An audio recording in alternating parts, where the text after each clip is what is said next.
Before we jump in, I want to give a huge thank you to our listeners because we just hit an incredible milestone. Redefiners has now seen over 1 million downloads since we launched in September of 2021. It is crazy to think how far this podcast has come in just 2 years, but it's all about you listeners. You did the 1 million downloads. Thank you, thank you, thank you. Wow, 1 million is a massive number. It's hard to wrap my head around that. Clark, you and Nanaz laid a great foundation for this podcast when you started. I'm so honored to help carry it forward. Here's to the next 1 million. Hoda, you're good for 2 million. Come on. Well, listen, getting back to today's episode, we're excited to chat with someone who is really changing the game in their industry. You asked, do people need to learn before they leap? I actually think they need to leap in order to learn. That is the only way to learn. There's a limit to what one can really apply to your own business if you're not experimenting. Call them change makers. Call them rule breakers. We call them redefiners. Join us in conversation with daring leaders who are creating extraordinary impact and driving change from around the globe. Each episode gives you a fresh perspective on your leadership and career journey. I'm Hoda Tahoon, a leadership advisor at Russell Reynolds. I'm Clark Murphy, the former Chief Executive Officer and a leadership advisor. And this is Redefiners.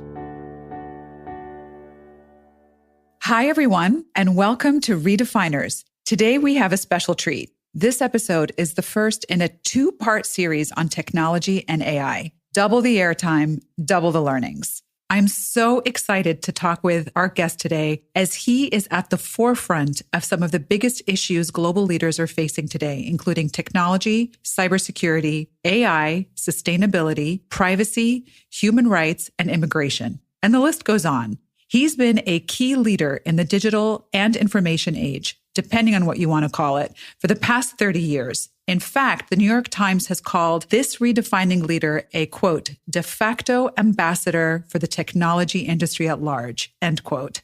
Clark, that's quite a quotation from the New York Times. I was going to say, yeah, I'm kind of intimidated to begin with, okay? But maybe, Hoda, you're going to have to take this one. But actually, everyone's asking about the role of technology, the power of technology, the fear of technology.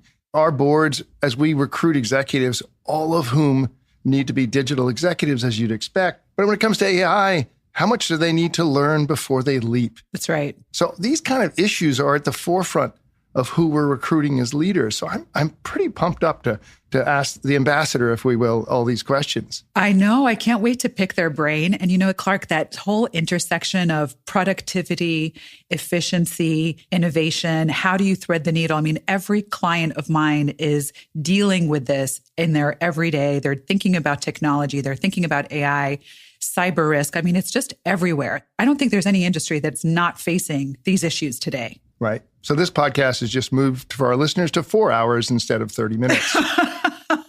With no further ado, our guest today is Brad Smith, Vice Chair and President of Microsoft. Brad leads a team of about 200,000 professionals that operate more than 120 nations to guide and operate Microsoft. Brad joined in 1993, served in a variety of legal affairs roles in Europe and US, and as Microsoft's kind of infamous general counsel in the early 2000s, he led the work to resolve the antitrust issues with governments around the world, as well as companies in the sector. In his best-selling book called Tools and Weapons, The Promise and Peril of the Digital Age, Brad urges the sector to assume more responsibility, not less, and calls for governments to move faster to address the challenges that new technologies create. Certainly no easy task. So Brad, welcome to Redefiners. Thank you. It's great to be here with both of you.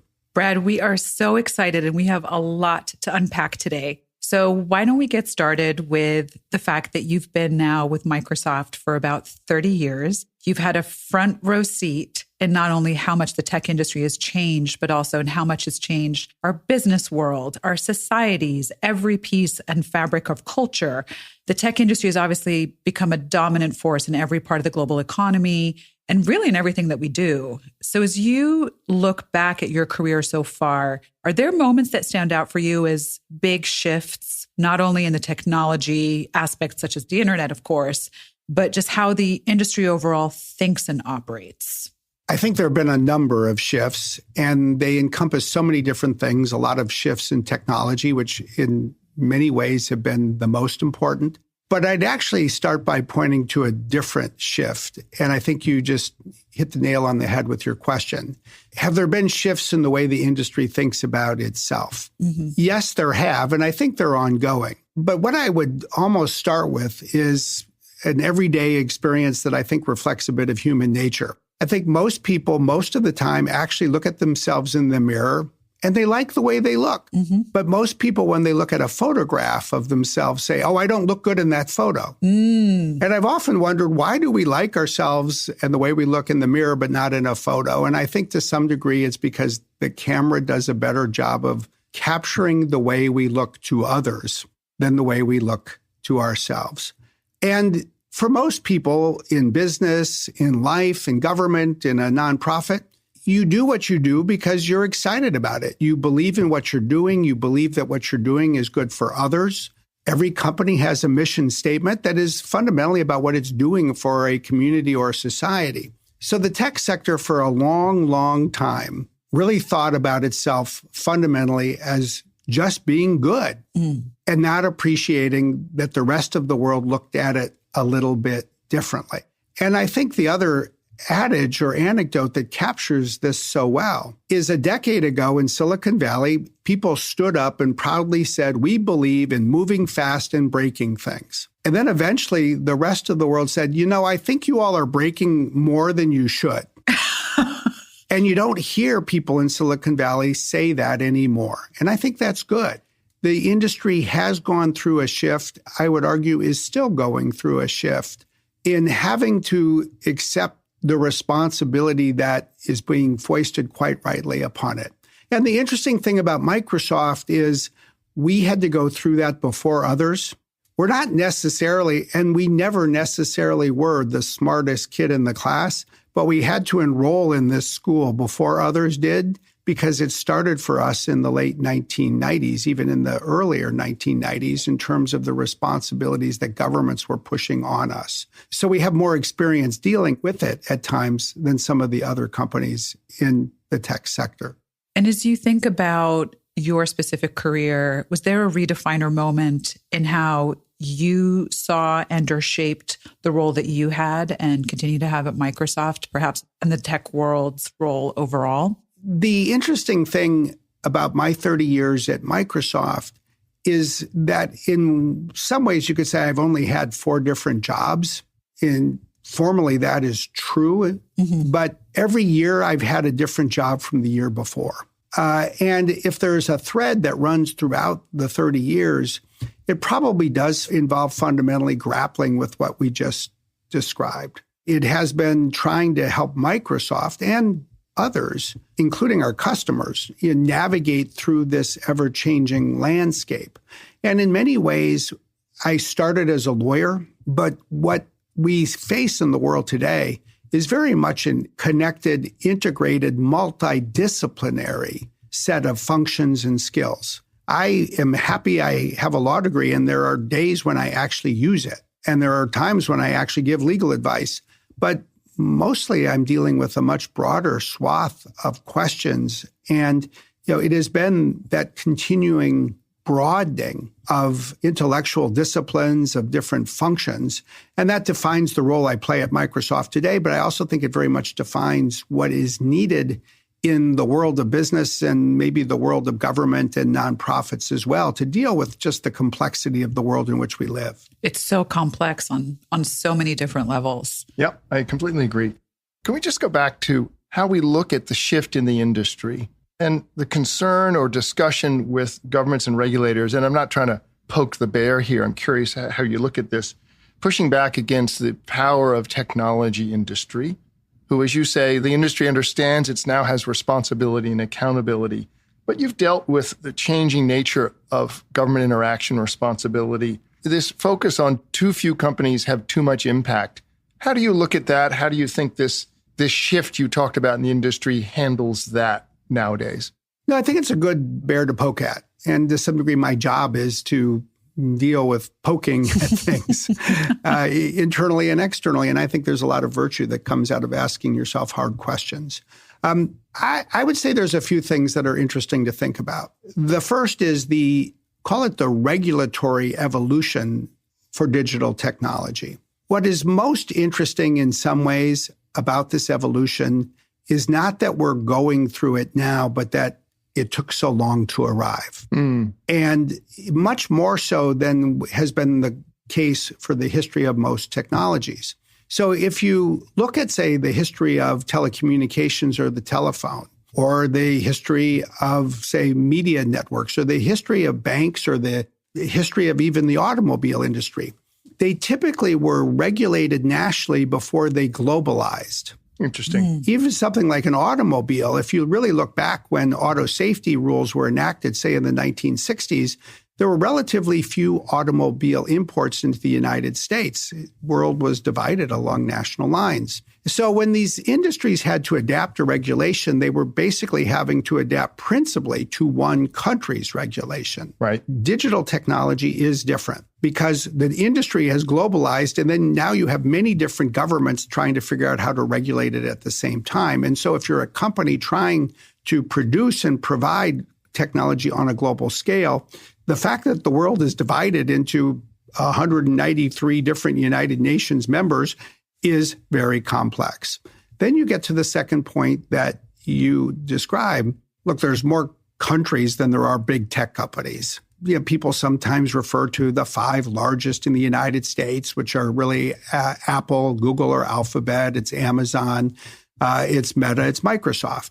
And there's lots of other really important companies as well. And then you have Chinese technology leaders like Alibaba and Huawei, Baidu and the like. But the fact that I can list these and most people go, yeah, that sounds like the big list, means I don't have to count to 193. Yeah. And so there is this focus on concentration. And what does that mean? And in some ways it's good and in some ways it's bad. The thing that I would then always say is in most industries that are mature, you probably have 3 to 5 or 7 really big players.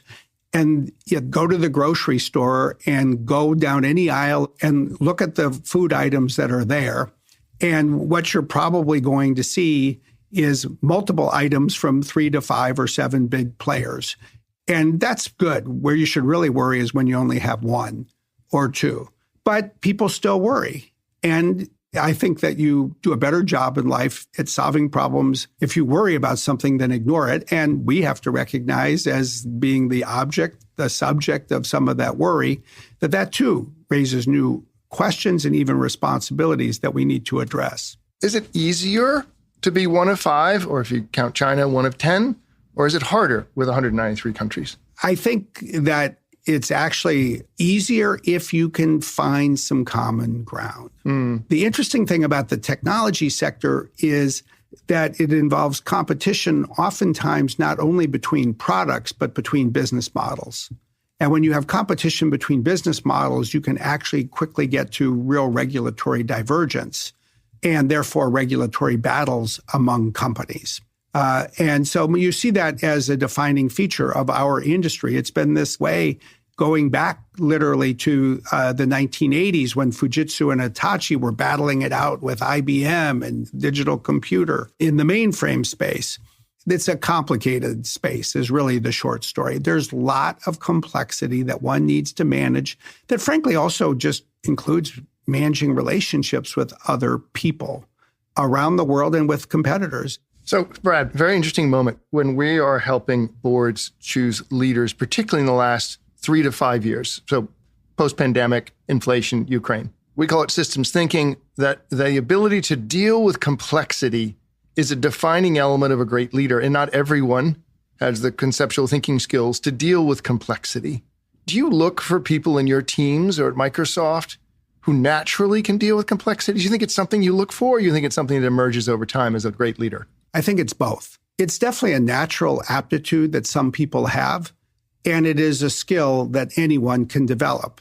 And mostly, I spend a significant part of every day trying to develop and augment the skill in everyone around me, including myself, because keep learning. You better not forget your own ability to keep trying to get better. Yeah. And the phrase I find myself using frequently right now is people need to be able to do 2 things really well.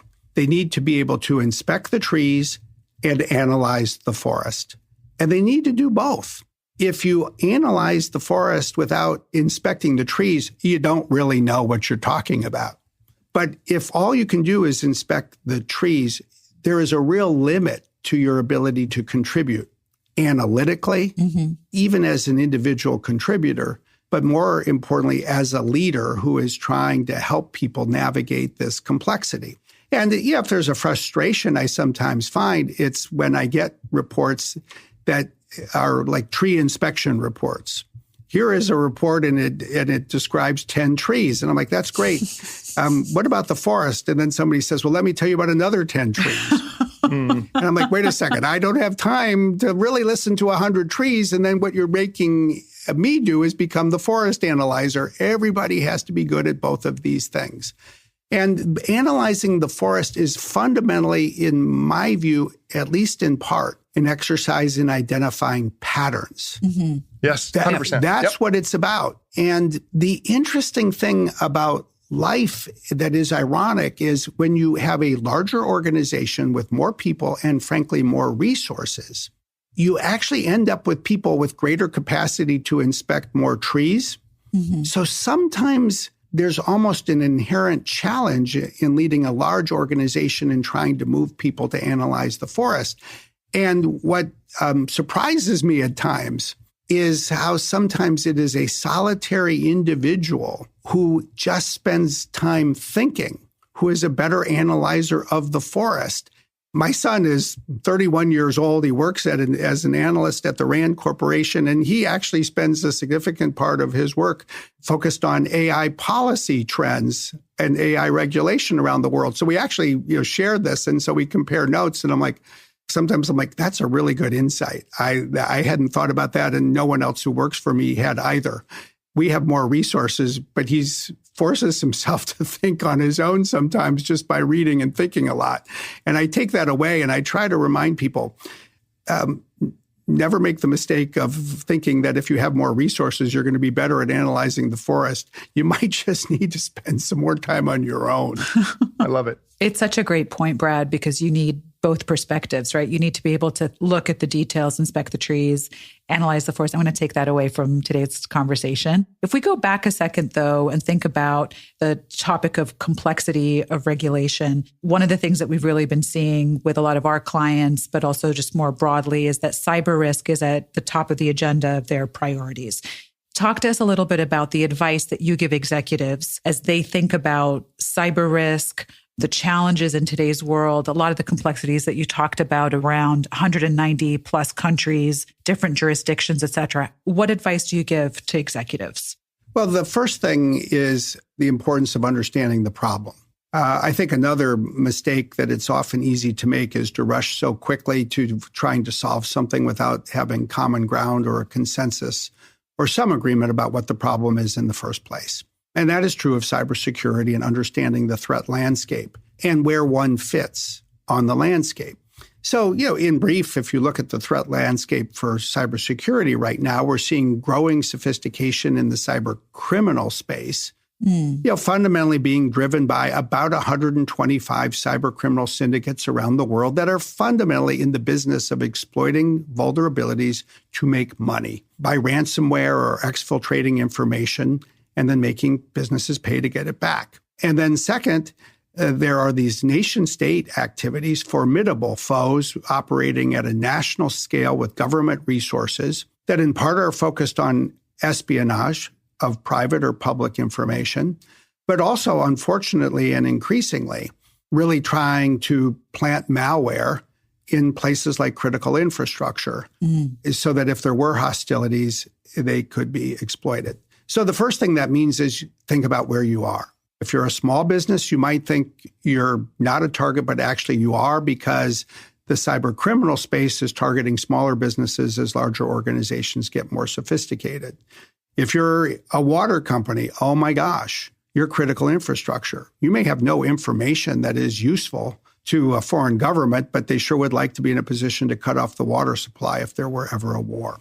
Start with understanding the problem. Then start with the solution. and go to the solution. And really, we try to focus on two things. There is first what I call the 99% solution. The 99% solution involves taking 4 or 5 steps and doing it broadly across an organization. It starts with something like keeping your systems current, installing patches, and just using multi-factor authentication as we've mostly become accustomed. And then there's the 1% difference. And especially if you're in an area that's subject to being targeting, you have to get even more sophisticated. But if you back up from that and you just try to apply it across the board, there is an analytical framework for almost every problem involving a technology threat. Understand the problem, where it's going, and where you fit on it. Understand the solutions and how they're evolving, because they will continue to evolve. We'll be right back with Brad Smith. But first, let's hear from Manish Dubey, an executive director in our New York office. He shares why finding leaders who are tech-savvy is crucial to the success of your organization. This is the voice of Amy Landucci, Chief Digital and Technology Officer at Halion, who we interviewed as part of our Tech Officer Vantage Point video series. One of the most important things that the C-suite and the CEO and the board can be doing is actually continuing to challenge the organization on not accepting status quo. Because I think in a world where you're not accepting status quo, you're asking people to be curious, it naturally lends itself to experimenting with technology and moving forward with technology. In this series, we asked tech officers from world-leading organizations to give us the inside track on how to unlock advantage through tech. We know that tech transformation is messy, it's complex, it requires difficult trade-offs, and the odds of failure are high. Yet, with the right leaders at the helm, it's entirely possible to succeed. And we are not just talking about tech leaders. The CEO and everyone in the C-suite has to be behind the transformation. That's where we come in. We help organizations find and develop tech-savvy leaders who understand how technology drives growth. To hear from leading tech officers on how they have implemented tech transformation at their organization and the leadership lessons they have learned along the way, please visit the link in the show notes. Now, back to our conversation with Brad.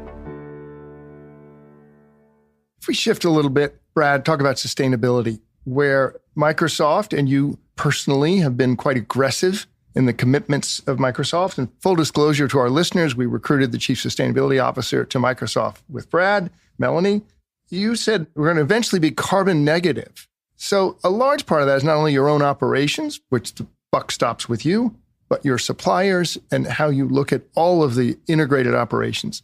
Tell us about sustainability and how do others continue to lift the bar on themselves as you have on Microsoft?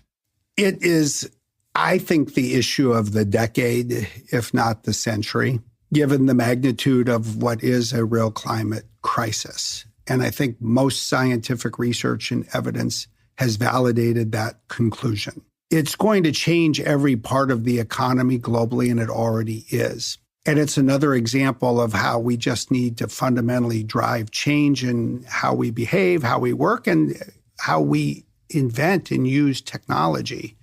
Now, I would say a few things. At Microsoft, Satya Nadella, our CEO, Amy Hood, our CFO, and I stood on a stage together at the beginning of 2020 and said, we are declaring a moonshot. We will be carbon negative by the end of this decade. We're going to reduce our emissions, and then we will be removing from the environment every year, after that point, more carbon than we emit. The first thing I will say is, like the case when the United States said in 1961 it would go to the moon, we didn't have all the answers. I'm not sure in hindsight we even understood all the problems we would need to solve. And I would also say, as I remarked in a meeting earlier this week, in some ways the moon has moved. It's farther away than it was in 2020. Yeah, that's a great one. Because AI is so energy intensive that we're looking at the expansion of data centers, not only on a scale that is unparalleled, but frankly on a level that was not imaginable to us just a few years ago. And yet I would say today, even more than I said 3 years ago with Satya and Amy, this is the right thing for us to do. So what are we learning? The first thing I would say is you got to learn your numbers. You really have to understand your emissions, scope 1, scope 2, scope 3, across your business. What is creating them? What is upstream in your supply chain? What is downstream in the usage of your products? And then how can you move the needle to reduce them? And for us, a game changer, actually, Clark, as you said, was the work that you helped us with, recruiting Melanie Nakagawa as our Chief Sustainability Officer. And, out of that work, fundamentally what we are finding is that we have a very diversified business. It's very complicated. It's global, but you can look at a few things that will really determine whether we succeed or fail. Can we be purchasing semiconductor chips by the end of this decade that mostly are fabricated in plants that are running on carbon-free energy? Can we be building data centers out of materials that are no longer like the steel and concrete that we use today that emit so much carbon just in order to create them? Is it greener steel? Is it greener concrete? Or is it some alternative to steel and concrete? Can we do the same thing with the fuels that we use in a variety of contexts? But what you do out of all of this is create the ability to create what I now call basically the equivalent of the income statement for a business. It's our carbon emissions statement that then looks at all of these, looks at it in every business, looks for the common threads, and then looks at how we can drive change. And we create technology now, the Microsoft Cloud for Sustainability, to help businesses do this. Everybody's going to have to do this, I think, because of the regulations that are quickly coming in Europe and elsewhere. And in a way, I'd say it's a good thing. You would never run a business without understanding your finances. You cannot sell your stock to the public without having financial controls that lead to reliable financial reporting. What the world did with just generalized accounting principles, it is now doing with generalized carbon emissions accounting principles. And out of that accounting, there emerge the insights that lead to effective action. I have a question, Brad. We're asked all the time as we give, and I personally wrote a book on sustainable leadership and give a lot of discussions around the world to boards of directors. They all say, what measurement system should I use? I've got accounting systems. I've got things developed at World Economic Forum. I've got industry. I've got MPP. What do we use to start? Well, Clark, I just can't resist swinging at this softball. People should use the Microsoft Cloud for Sustainability. Oh, okay. That was not the... No. No one's going to listen to this podcast ever again if they thought I handed that to you on a platter. Silver platter. Outside of that, outside of that, dear Mr. Smith, what would you suggest? The truth is, what is most going to drive change around the world are the accounting principles being adopted in Europe for what's called the Corporate Sustainability Reporting Directive, or CSRD, because it applies not only to companies that are headquartered in Europe, it applies to businesses, even other organizations that have a presence in Europe for employees or revenue that a lot of people are going to have. So watch what happens in Brussels. Watch the rules. And then, and I'll say, it's not just Microsoft. Look at Salesforce, look at other companies, look at IBM, look at others that are creating these tools. We're all going to have to snap to that. And then the one other thing I would say is, just as you wouldn't run a business without a financial controller, 5 years from now, for many companies, even like right now, you have to have a environmental sustainability controller. Fundamentally, it's most importantly a carbon emissions controller, but it's going to focus on water and waste and other elements as well. So that is the gold platter you've bounced back, like people have to call Russell Reynolds Associates. Okay, we call that a tie match. Okay, that's okay. Fine. Go for it. Brad, the time has flown by. We knew we wouldn't be able to pack this all into one episode, and we haven't even covered AI yet, which we know is a huge topic, and we're sure will be top of mind for our listeners. We're thrilled to continue the conversation with you. Before we go, here are a few of my reflections from the episode. Career progression in one company is not only possible, but it can be incredibly fulfilling. In your 30 years at Microsoft, you've managed to evolve your role each year and embrace the shifts in technology. Navigating complexity. Leadership is really about thriving in complexity, whether it's through partnerships with regulators, working across borders with different governments, or simply focusing on growing a fast-paced, high-competitive business. Embrace uncertainty. Our conversation left me asking, is dealing with uncertainty a learned or inherent skill? I really like the analogy that you used, that for leaders to effectively lead through uncertainty, They've got to be able to not just inspect the trees, but also balance with analyzing the forest. I absolutely love that. It appears to be a skill that you've really honed over time. And finally, sustainability is 100% achievable. I really loved your quote about moon shooting leaders. Even when the moon moves, Microsoft has committed to becoming carbon negative by 2030. I was really inspired by your predictions for the future, Brad. I really hope that carbon emission statements will become the new income statements. And I really hope the sustainability controllers will become important in every company. It's really, really so inspiring. This has been incredibly fascinating. Brad, thanks for sharing your wisdom with us. We can't wait to continue the conversation. Thanks to both of you. Thank you all for joining us in this episode of Redefiners. Come back for part 2 of our conversation with Brad Smith in 2 weeks. We'll also be posting a link to Brad's book in our show notes. It is fascinating. You've got to check it out. For more compelling insights from leaders across industries and around the world, listen to Redefiners wherever you get your podcasts. Thank you so much for joining us. To learn more or get in contact with us, visit our website at russellreynolds.com, find us on LinkedIn, and follow us on X, formerly known as Twitter, at RRA on Leadership. All the best.